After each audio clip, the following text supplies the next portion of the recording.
Craig, how gutsy is Jerome Hughes?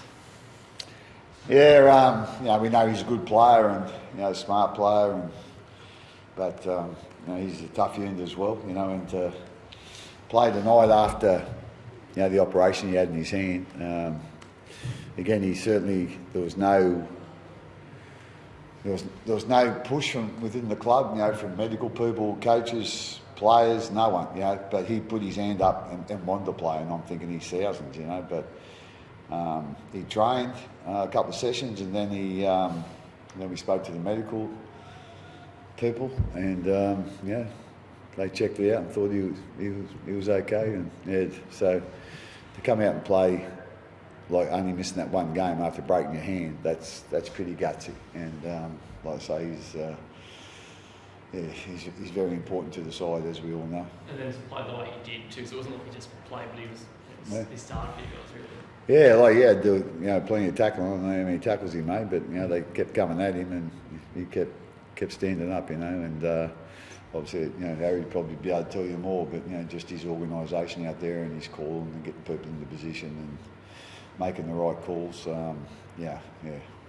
really important for us.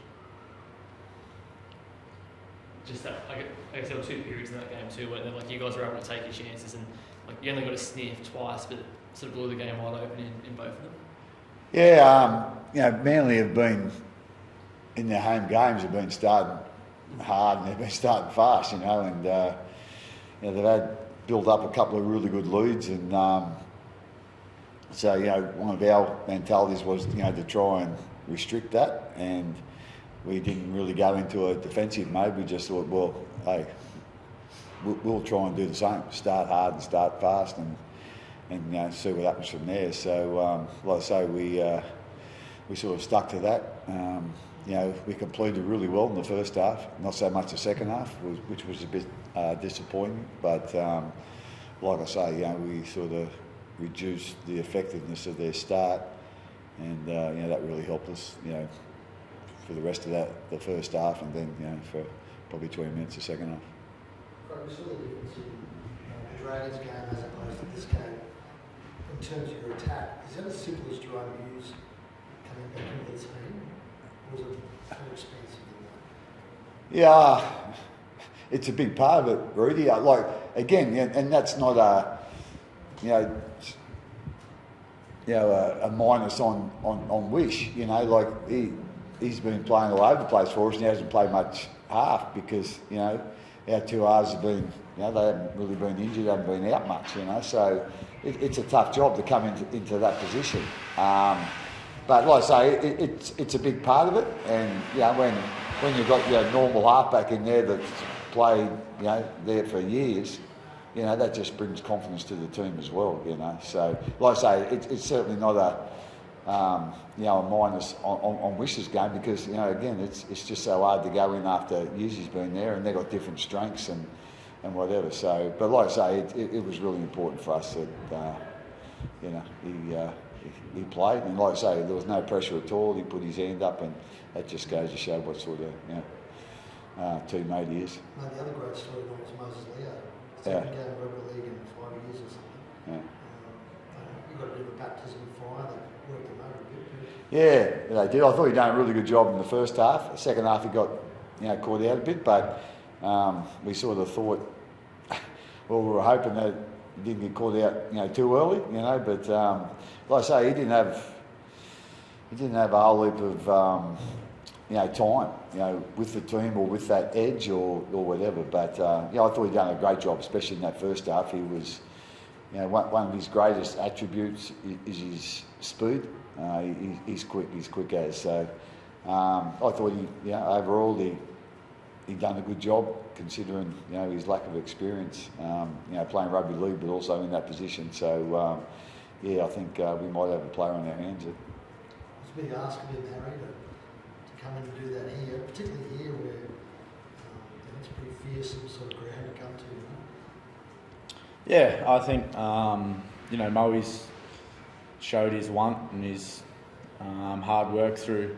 We had a little story about what it meant to him to come to the Storm and take the opportunity.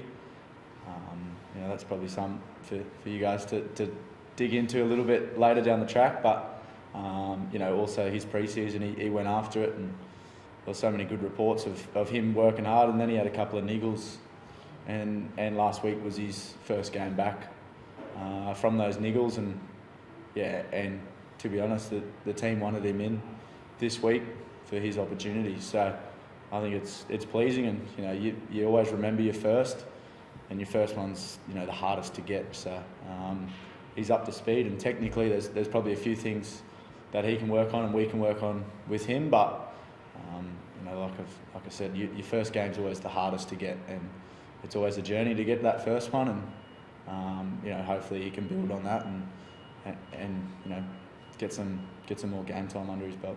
Craig, I know you know a few troops in the backs, but what was it about it that gave you the confidence to throwing in after one rugby league game?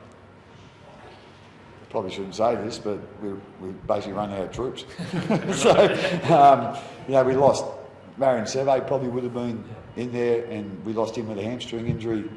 I think our first training session of the week, or our second training session of the week. So, yeah, it doesn't sound nice, I suppose, but he was the last man standing. So, yeah, but like I say, you know, we could have, you know, put one of the back rowers out there, whatever. But you know, what we've seen, as Harry said, you know, in the pre-season, and he didn't finish the pre-season because he had a few niggles. But before that, you can see like as I said, his speed and ability to get to, I suppose, get to the action quickly was something that really stood out to me. And so yeah, it was a little bit of we ran out of troops, but you know, I think I had, you know, reasonable confidence in him. I think, you know, talking to Harry and the leaders, you know, they had confidence in him, so we give him a shot. I think on that, like, we could have, there's a couple of other guys that could have filled in that, like Tua couldn't play wing, big Kane Bradley, but you know, it's sort of more a chat to Hughesy and Munster,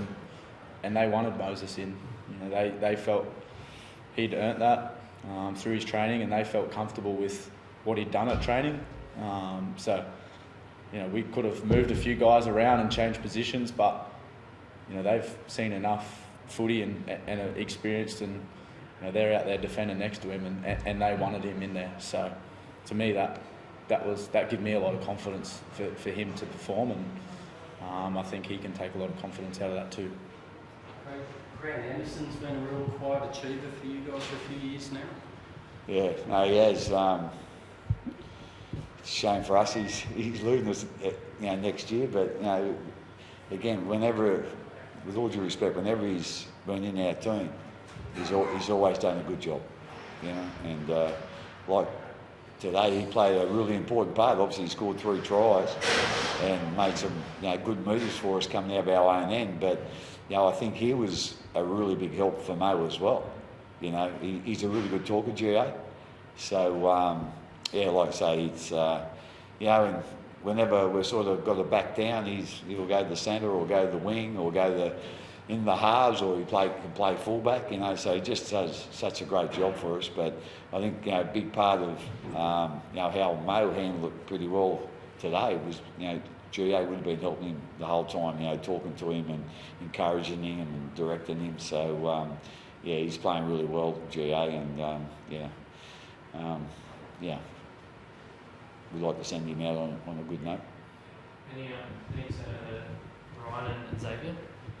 I don't think it's too bad. X just felt a little bit of tightness in his hamstring, so obviously with the situation of the game, I don't know whether he would have went on if it was a tight game. But yeah, so I don't think there's too worried about that. And who was the other one? Paps. Oh, Paps, yeah. I think he just got a bit of a cork in his back, actually. I think when he was going up for a bomb, he copped a knee on the way down or whatever. So, again, you know, with the score the way it was, we just thought it was safe to get him off, especially, you know, X, you know, when you hear hamstring tightness, you always sort of panic a bit about that. But hopefully, you know, they'll be okay for next week. Craig, there are no sin-bins or dramas today, but do you have any thoughts on the high tackle that's this weekend? Oh, I haven't seen every game. I've seen a couple of games, but yeah, I don't really want to comment on it. It's not my sort of area. I'm not in control of that, but yeah, so. Yeah. Thanks, mate.